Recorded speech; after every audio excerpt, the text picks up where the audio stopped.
하나님의 말씀 예레미야서 26장 1절부터 3절까지의 말씀을 제가 봉독하겠습니다.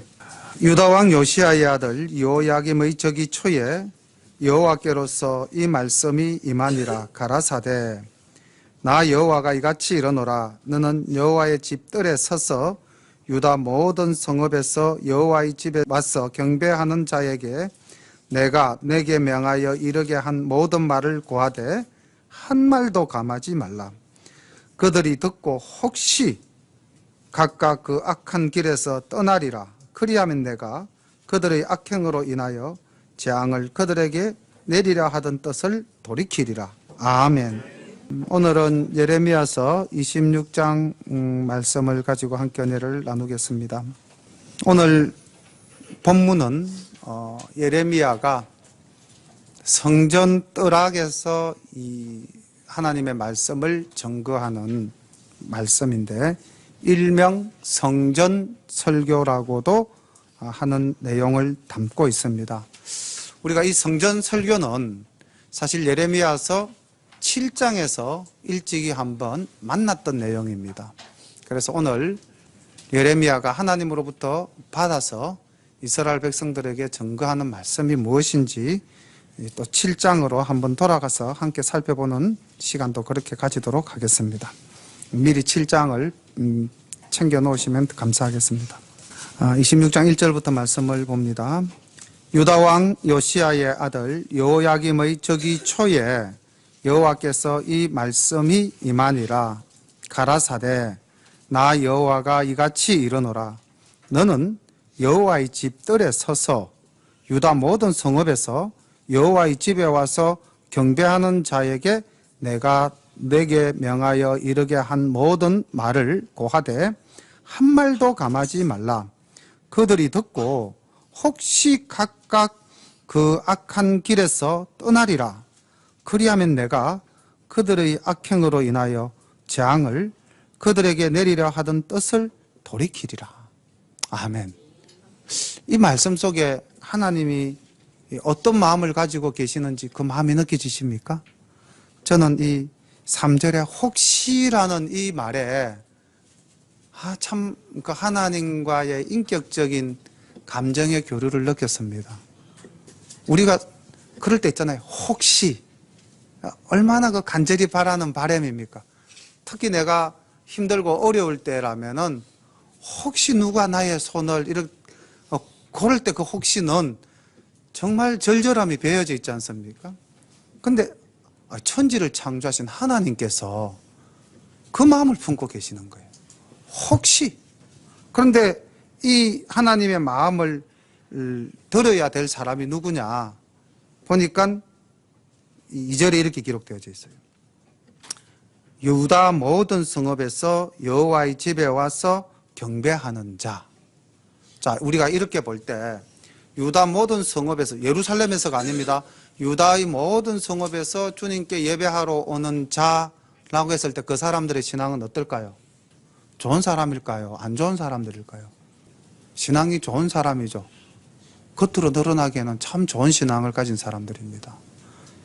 우리가 서울에서 예배가 있다고 가정할 때 마산서 올라간다고 한번 생각해 보십시오.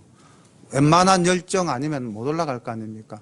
우리 여기 오늘 예배 드리러 오신 분들도 멀리서 다 이렇게 주님 사랑하는 마음으로 열정을 품고 여러 가지 상황, 어려운 일들이 있지만은 다 내려놓고 이렇게 오셨잖아요. 그죠? 그러니까 우리는 다 신앙이 있는 사람입니다. 여기에 오늘 이 예루살렘 성전에 와서 여기 또 보면 이렇게 되었습니다.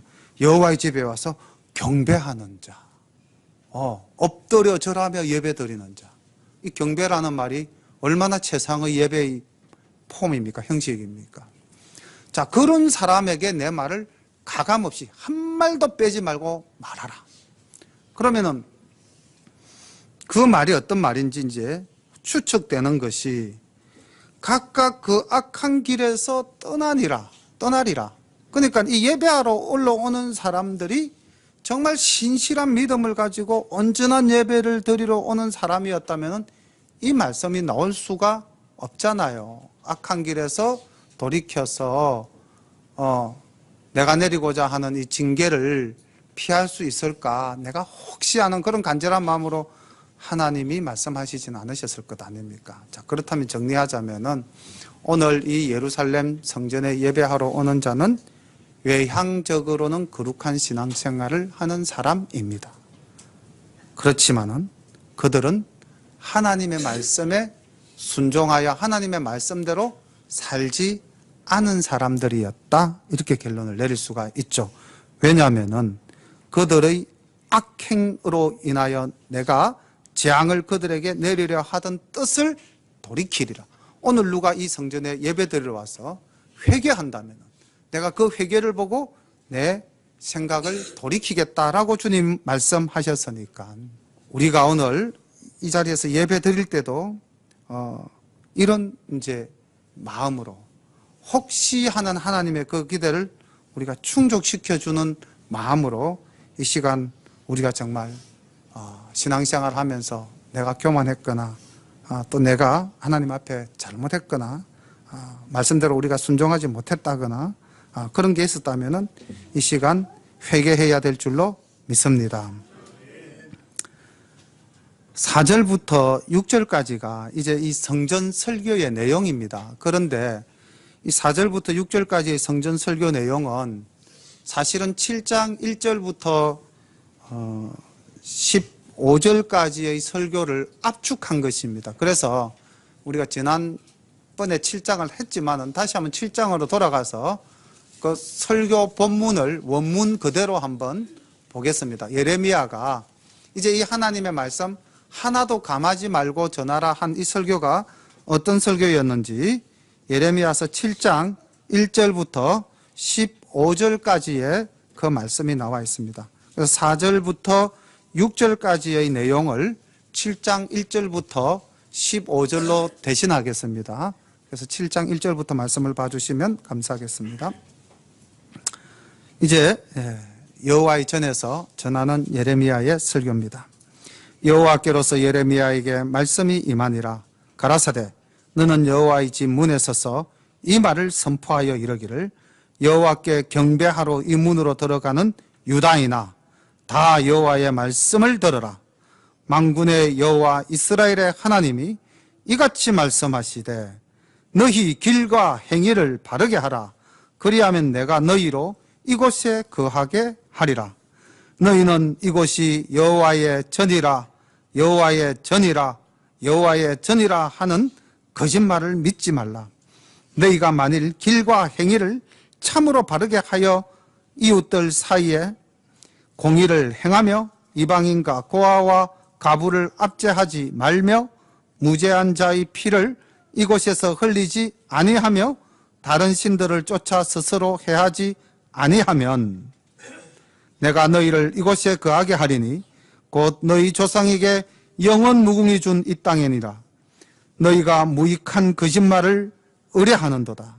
너희가 도적질하며 살인하며 간음하며 거짓 맹세하며 바알에게 분향하며 너희의 알지 못하는 다른 신들을 쫓으면서 내 이름으로 일컬음을 받는 이 집에 들어와서 내 앞에 서서 말하기를 우리가 구원을 얻었나이다 하느냐. 이는 이 모든 가정한 일을 행하려 함이로라. 내 이름으로 일컬음을 받는 이 집이 너희 눈에는 도적의 굴혈로 보이느냐. 보라, 나 곧 내가 그것을 보았노라. 여호와의 말이니라. 너희는 내가 처음으로 내 이름을 둔 처소 실로에 가서 내 백성 이스라엘의 악을 인하여 내가 어떻게 행한 것을 보라. 나 여호와가 말하노라. 이제 너희가 그 모든 일을 행하였으며 내가 너희에게도 말하되 새벽부터 부지런히 말하여도 듣지 아니하였고 너희를 불러도 대답지 아니하였느니라.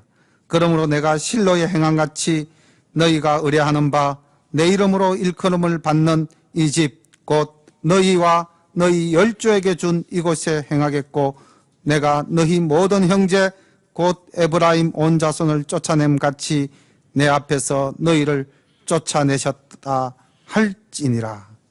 성전 뜰에서 이스라엘 백성들을 향해서 예레미야가 하나님의 말씀을 하나도 감하지 않고 전한 설교가 바로 이 내용입니다.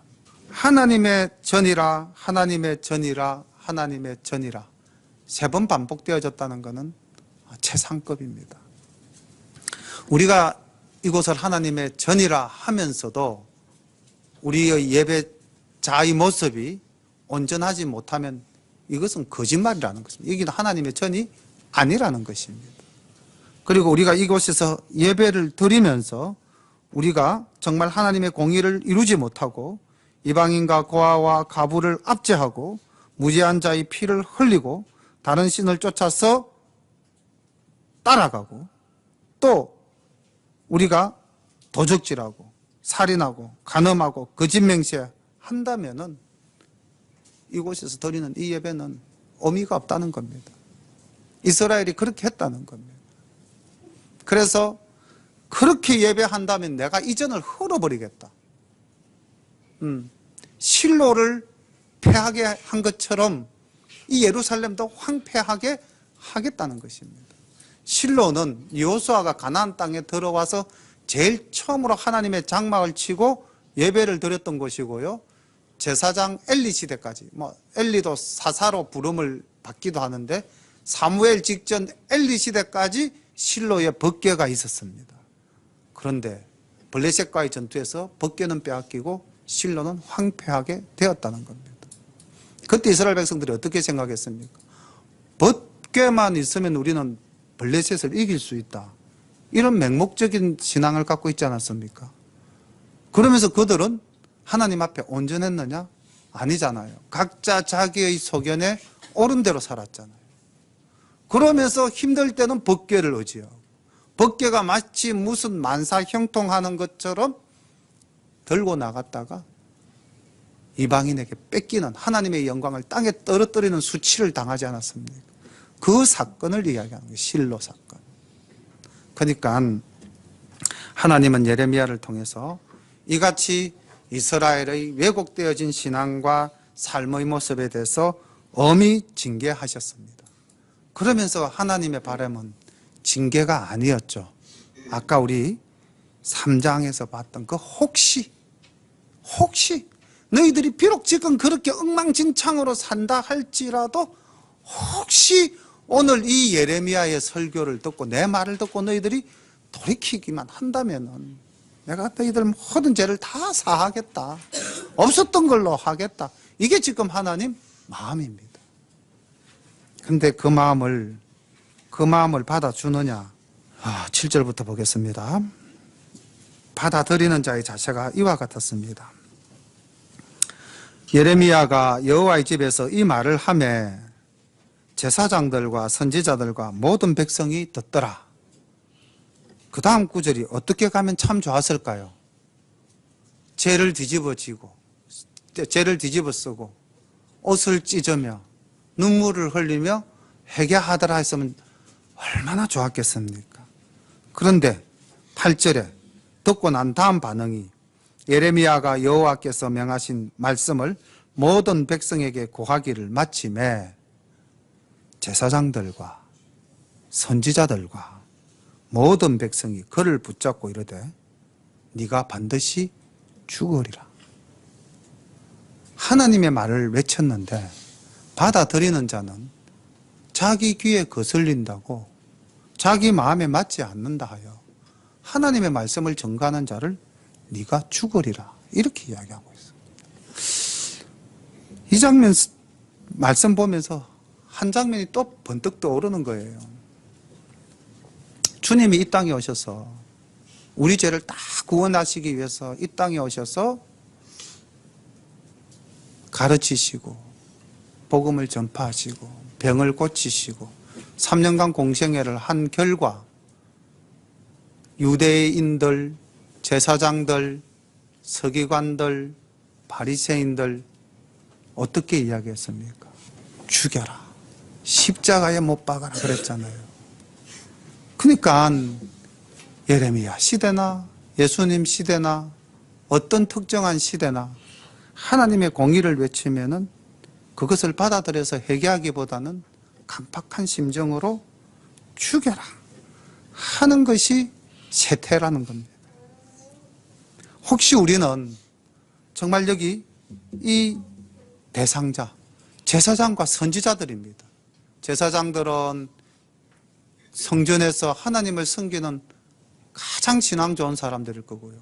선지자라고 한다면 하나님의 말씀을 받아서 증거하는 사람들인데, 이들이 앞장서서 예레미야를 내가 죽으리라 라고 외쳤다면 그 밑에 있는 백성들은 뭐라고 하겠습니까? 다 죽여라, 그렇게 이야기를.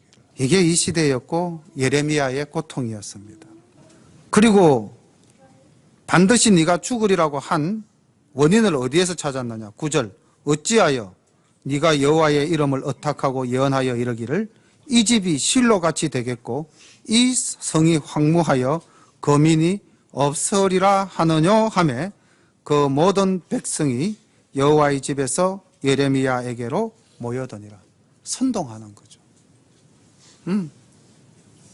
그리고 백성들은 그 선동에 넘어갑니다. 주님이 그러셨잖아요. 예루살렘 성은 무너질 것이고 너희들은 흩어질 것이고. 예레미야가 지금 예루살렘 성전이 무너지고 흩어질 것처럼 앞을 내다보시고 진리를 말씀하셨는데 인정받지 못하는 선지자의 비애가 이렇게 지금 나타나고 있는 것입니다. 근데 참 저는 이 가운데 하나님의 놀라운 섭리를 하나 발견하게 됐습니다. 성경을 앞뒤로 이렇게 보니까 하나님의 역사하심이 정말 신척오묘하셔요. 10절 보니까 유다 방백들이 이 일을 듣고 왕궁에서 여호와의 집으로 올라와서 여호와의 집 세문 어귀에 앉음에 제사장들과 선지자들이 방백들과 모든 백성에게 말하여 가로되 이 사람은 죽음이 합당하니 너희 귀로 들음같이 이 성을 쳐서 예언하였느니라. 예레미야가 모든 방백과 백성에게 일러 가로되 여호와께서 나를 보내사 너희의 들은 바 모든 말로 이 집과 이 성을 쳐서 예언하게 하셨느니라. 그런즉 너희는 너희 길과 행위를 고치고 너희 하나님 여호와의 목소리를 청종하라. 그리하면 여호와께서 너희에게 선고하신 재앙에 대하여 뜻을 돌이키시리라. 보라, 나는 너희 손에 있으니 너희 소견에 선한 대로 옳은 대로 하려니와 너희는 분명히 알라. 너희가 나를 죽이면 정령이 무죄한 피로 너희 몸과 이 성과 이 성 거민에게로 돌아가게 하리라. 이는 여호와께서 진실로 나를 보내사 이 모든 말을 너희 귀에 이르게 하셨음이니라. 방백들과 모든 백성이 제사장들과 선지자들에게 이르되 이 사람이 우리 하나님 여호와의 이름을 의탁하고 우리에게 말하였으니 죽음이 부당하니라. 아멘. 주님 시대와 조금 다르죠. 예수님 시대는 관리들이, 여기서 방백들이 앞장서서 같이 예수님 죽여라고 소리 질렀다면, 지금 여기 등장하는 10절에 등장하는 유다 방백은 공정하게 평가를 하고 있는 모습을 볼 수가 있습니다. 여기 등장하는 관리가 누굴까요? 여기 등장하는 관리를 제가 찾아봤습니다. 24절에 나와요. 24절에 그 관리의 대표적인 한 사람이 소개되어지고 있는데 24절 보니까 사반의 아들 아히감이 예레미야를 보호하여 예레미야를 백성의 손에 내어주지 아니하여 죽이지 못하게 하니라. 그러니까 이 예레미야를 죽이는 것이 부당하다라고 판결한 사람이 누굽니까? 사반의 아들 아히감이라는 인물입니다. 그럼 사반은 누구며 아히감은 누군가? 그리고 그 자리에 사반과 아히감 외에는 또 다른 관리들은 없었을까? 성경을 이렇게 저렇게 또 좀 찾아봤습니다. 찾아보니까 이제 이 사반과 아히감에 대해서 분명하게 나타나는 거예요. 이게 하나님의 신묘막측한 예비하심이라는 겁니다. 예레미야서 열왕기 하서를 보면은 열왕기 하서 22장 12절을 찾아보시면은 그때가 요시야 왕 때입니다. 요시야 왕 때인데 예레미야가 어느 왕 때부터 이렇게 선지자 활동을 시작했습니까? 혹시 기억나십니까? 예레미야서 1장을 딱 보면 요시야 왕 13년이라고 예레미야가 활동한 시기를 분명히 밝히고 있습니다. 그런데 요시야는 8살 때 왕이 됐어요. 8살 때 왕이 되어가지고 이제 그가 왕위에 있은 지 18년쯤 되는 해에 이 인물이 등장합니다. 요시야 왕 18년에 혹시 우리 성도님들 다 아시겠죠? 어떤 사건이 있었는지.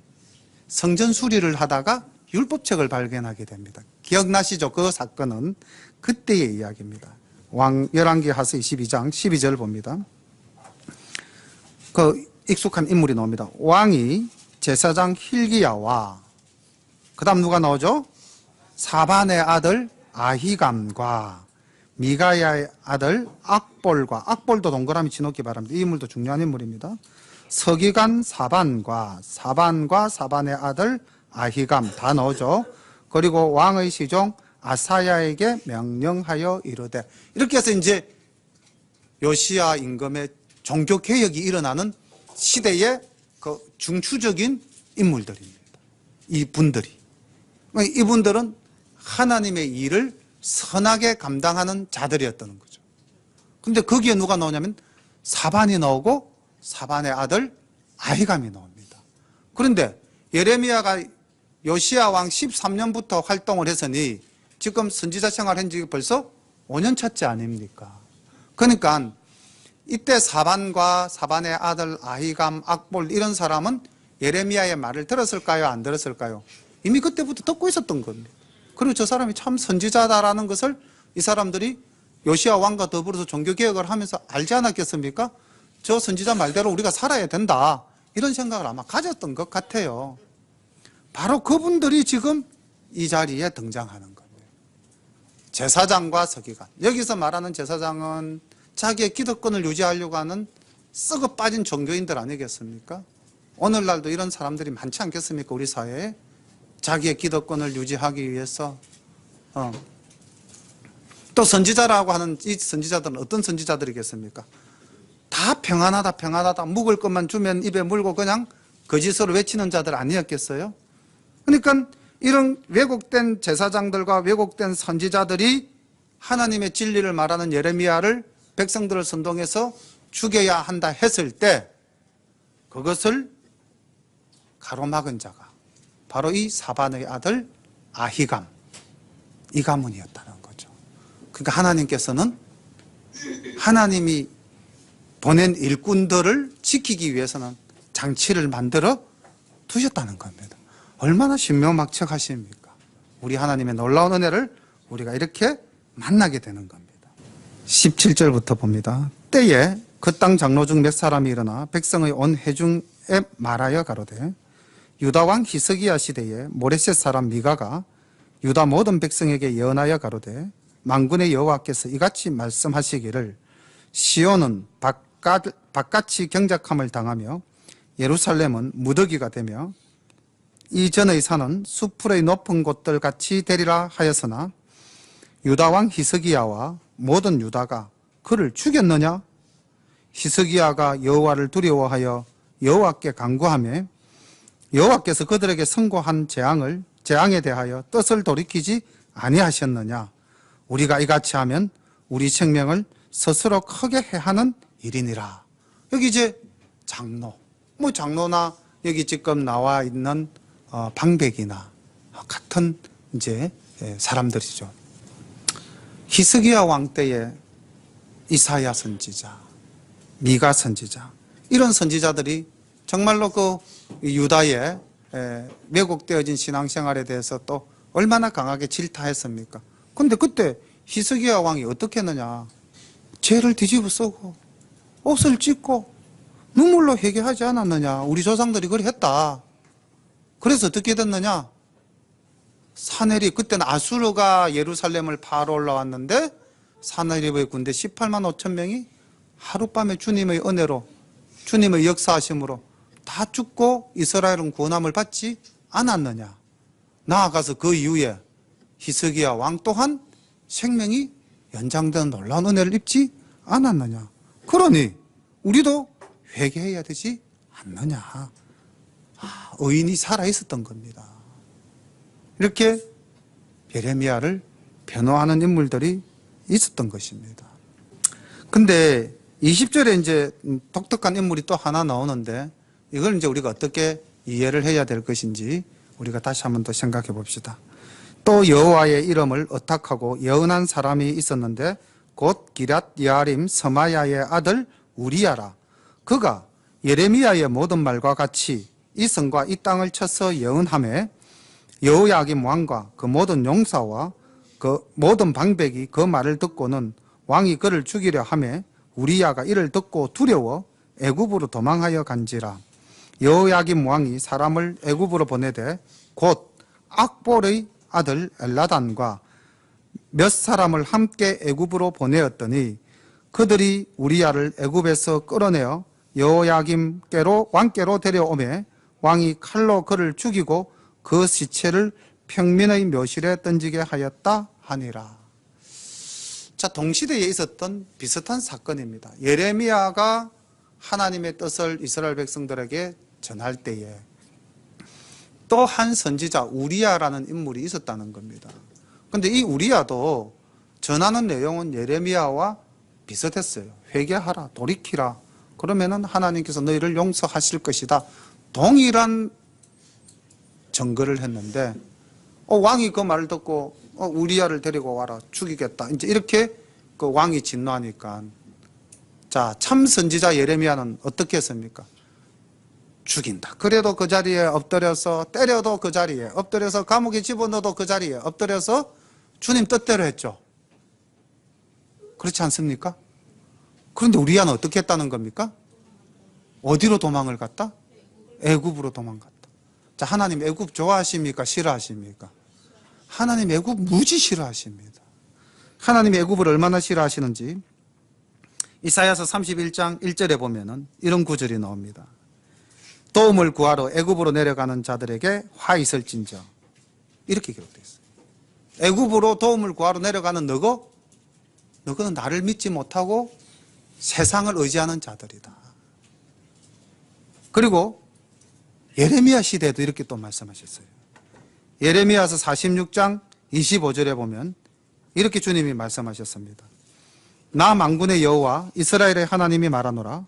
보라, 내가 노예 아몬과 바로와 애굽과 애굽 신들과 왕들 곧 바로와 및 그를 의지하는 자들을 벌할 것이라.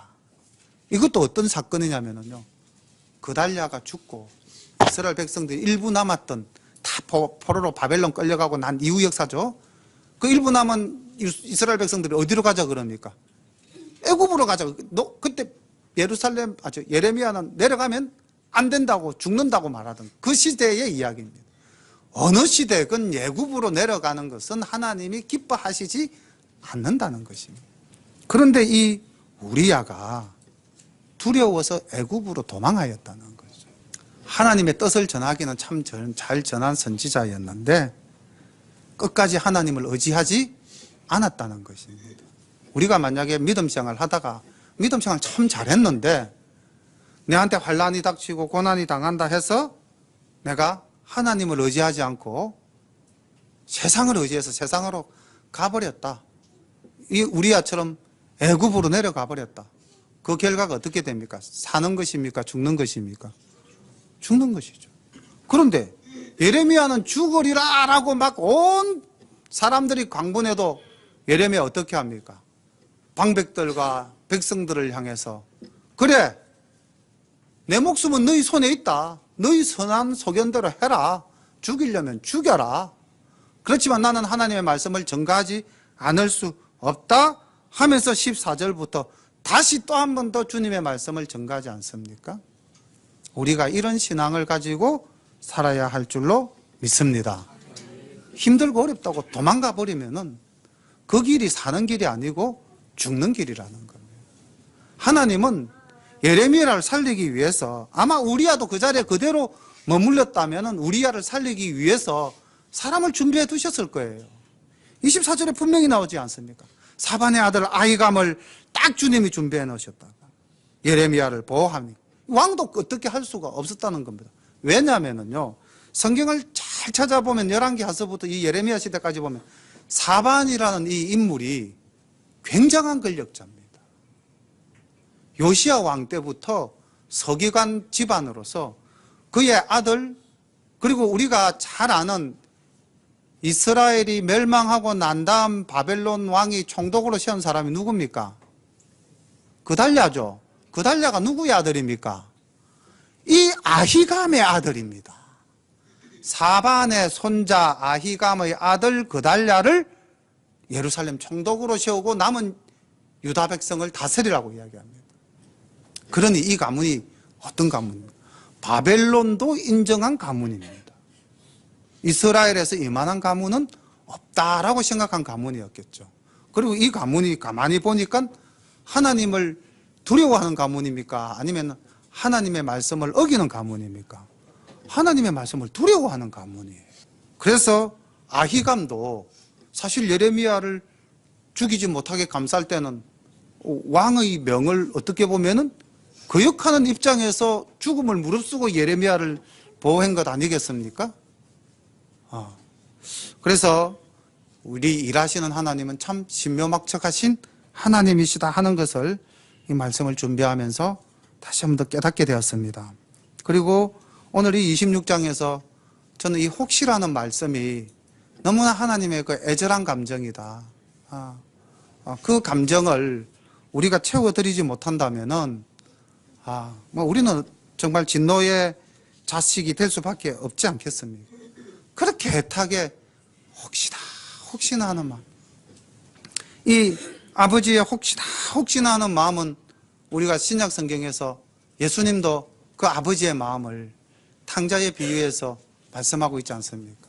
그 집 나간 아들이 이제나 돌아올까 저제나 돌아올까 동네 어귀에 나가서 매일같이 기다리고 계시는 아버지.